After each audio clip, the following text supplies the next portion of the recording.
Assalomu alaykum, hurmatli o'quvchilar. Bugun dramatik tur va uning janr xususiyatlari haqida suhbatlashamiz. Avvalambor rejalar bilan tanishib olamiz. Birinchi rejamiz dramatik turning o'ziga xos xususiyatlari, ikkinchi rejamiz dramatik janrlari haqida, uchinchi rejamiz tragediya, intermediya, to'rtinchi rejamiz komediya, drama, beshinchi rejamiz melodrama, monodrama, insenirovka. Dramatik turda hayot va inson o'rtasidagi munosabatlarning ifodasi tomoshabinni ko'z o'ngida muayyan sahna vaqt ichida harakatlar sodir bo'ladi. Shu sabab unda so'z va sahna san'ati birlashadi, bir butunlikni kasb etadi. Dramatik asarning o'qilishi va sahna talqinida bir qator o'ziga xosliklar mavjud.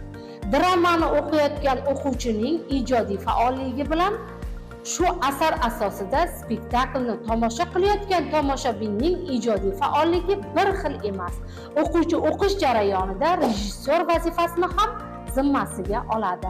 Dramani tasvirlaydigan sahnada jonlantiradi. Ayni paytda u aktyor sifatida ham bir personajning rolini o'ynashi ham kerak bo'ladi. Dramatik janrlar quyidagi turlari mavjud. Tragediya, komediya, drama, tragikomediya, melodrama, monodrama, insenirovka, intermediya va libretto. Tragediya yunoncha tragos ichki, ado qo'shiq, asosan ilohiy kuchlar va mifologiya qahramonlar o'rtasidagi murosasiz kurashlar, falsafiy yuqori tabaqa vakillari, podshohlar, shahzodalar, qahramonlar, dohiylar, yo'lboshchilar, boshliqlar, yetakchilarning fojiali aks etadi. O'zbek adabiyotida Hamid Olimjonning Muqanna va Maxsus Shayxzodaning Mirzo Ulug'bek tragediyasini misol qilib keltirishimiz mumkin. Komediya. Xo'sh, komediya nima? Komediya yunoncha komos, quvnoq kishilar va oddiy qo'shiqda hayot voqea hodisalarining kulgi, fe'l-atvor, xatti-harakatlarning voqea bo'lishidir. Bu xususiyatlar bilan u tragediyaga tamoman qarshidir.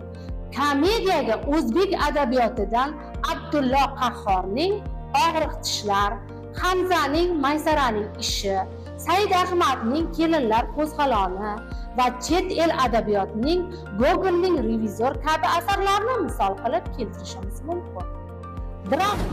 Drama yunoncha drame harakat atamasi keng ma'noda dramatik turni, tor ma'noda drama janrini bildiradi.